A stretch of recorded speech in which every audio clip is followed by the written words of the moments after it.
இடிகள் வந்து நம்ம எப்படி சீசனிங் பண்ணலாம் அப்படிங்கிறத பார்க்கலாம். பொதுவாக வந்துட்டு இதை நம்ம வாங்கினோன்னே வந்து நம்ம யூஸ் பண்ண முடியாது. இதில் வந்து நிறையவே டஸ்ட் வரும். அதுவும் இல்லாமல் குட்டி குட்டி கற்கள், நிறைய தூசி இது மாதிரி வரும் நம்ம போட்டு எதையும் இடித்தோன்னா. அதனால வந்துட்டு இப்போ இதை கழுவிட்டு க்ளீன் பண்ணி எடுத்துகிட்டு வந்து இப்போ இதை எப்படி சீசனிங் பண்ணலாம் அப்படிங்கிறத பார்க்கலாம். இப்போ இதை வந்து 2 டைம் தண்ணி ஊற்றி நல்லா க்ளீன் பண்ணிட்டு வந்துட்டேன். சோப்பெல்லாம் போடலை, நான் சும்மா தான் வந்து வாஷ் பண்ணிட்டு வந்திருக்கேன். என்னதான் நம்ம சோப்பு போட்டு நம்ம க்ளீன் பண்ணாலும் அதில் வந்து குட்டி குட்டி மண் துகள்கள், தூசி வந்துட்டே தான் இருக்கும். நான் சொல்கிற மாதிரி நீங்கள் 1 டைம் சீசனிங் பண்ணிட்டாவே போதும், நம்ம யூஸ் பண்ணிக்கலாம்.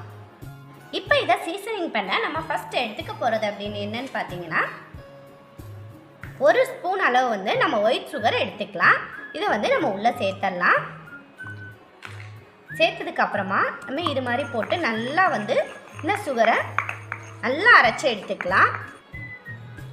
இந்த இடிகளில் நல்லா வந்து இடித்து எடுத்துக்கலாம். எல்லா பக்கமும் வர்ற மாதிரி வந்து நம்ம இடித்து எடுத்துக்கலாம். நல்லா வந்து இந்த சுகர் வந்து மாவாக வர்ற வரை வந்து நம்ம இதை இடித்து எடுத்துக்கலாம்.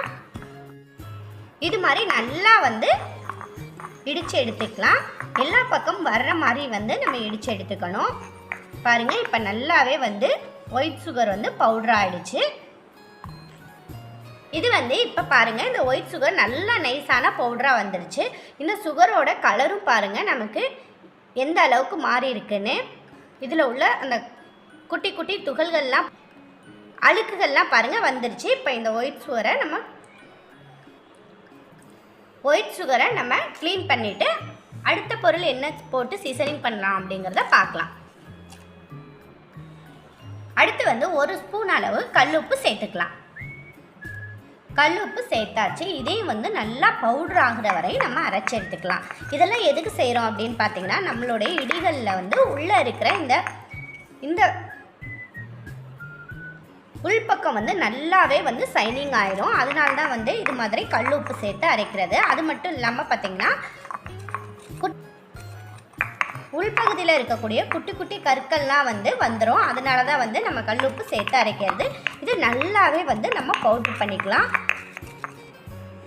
கல்லுப்பு சேர்த்து இது மாதிரி இடிக்கிறனால பார்த்தீங்கன்னா நல்லா வந்து நமக்கு சைனிங் கொடுக்கும். பாருங்கள், இந்த உப்போட கலர் எவ்வளோ நமக்கு மாறி வந்திருக்குன்னு. நல்லா வந்து பவுட்ரு பண்ணி எடுத்துக்கலாம்.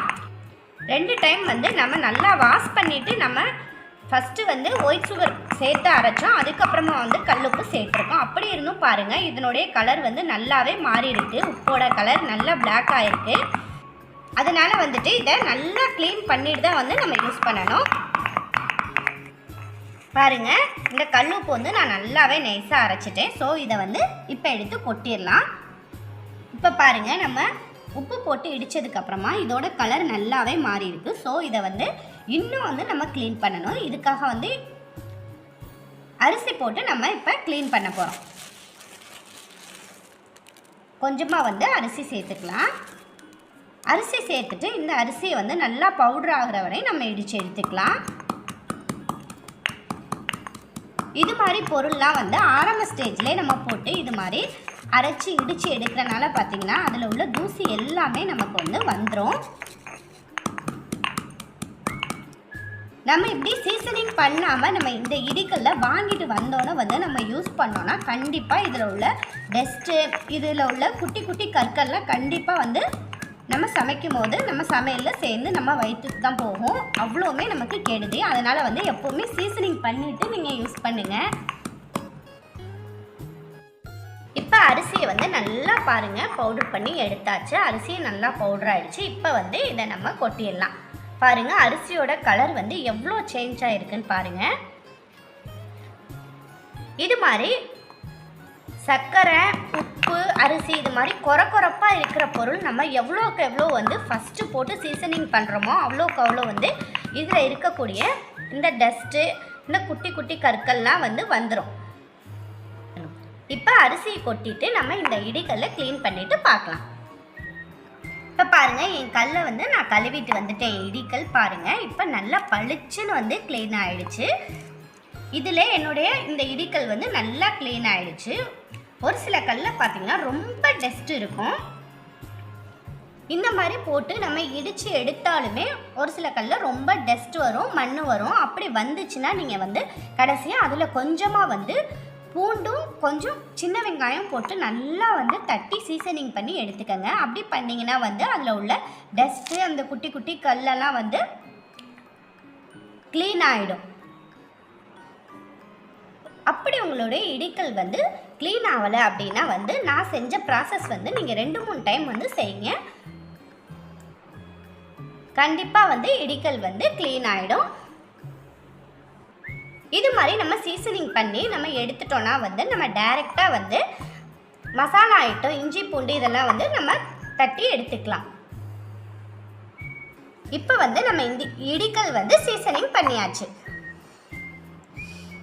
இந்த இடிக்கல் சீசனிங் பண்ண யூஸ் பண்ண அந்த பொருளில் பாருங்கள் எவ்வளோ டஸ்ட் இருக்குது அப்படிங்கிறத பார்க்கலாம். நம்ம சீசனிங் பண்ண யூஸ் பண்ண 3 பொருளுமே பாருங்கள் எவ்வளோ கலர் வந்து மாறி இருக்குன்னு, எவ்வளோ அழுக்கு இருக்குன்னு பாருங்கள். அதனுடைய கலரே பாருங்கள் நல்லாவே சேஞ்ச் ஆகிருக்கு. அதனால் இது மாதிரி இடிக்கல் வாங்கினீங்கன்னா கண்டிப்பாக வந்து நீங்கள் சீசனிங் பண்ணிட்டு தான் யூஸ் பண்ணணும். சீசனிங் பண்ணாமல் யூஸ் பண்ணிங்கன்னா இதில் இருக்கிற அழுக்கு எல்லாமே பாருங்கள் நம்ம ஃபுட்டில் தான் சேரும். 3 பொருள் போட்டு இடிச்சும் கூட பாருங்கள் அதனுடைய கலர் பாருங்கள் எவ்வளோ பிளாக்காக இருக்குன்னு. அதனால கண்டிப்பாக இதை வந்து சீசனிங் பண்ணி தான் யூஸ் பண்ணணும். இந்த வீடியோ பிடிச்சிருந்தா லைக் பண்ணுங்கள், ஷேர் பண்ணுங்கள், மறந்துடாமல் நம்ம சேனலை சப்ஸ்கிரைப் பண்ணிக்கோங்க.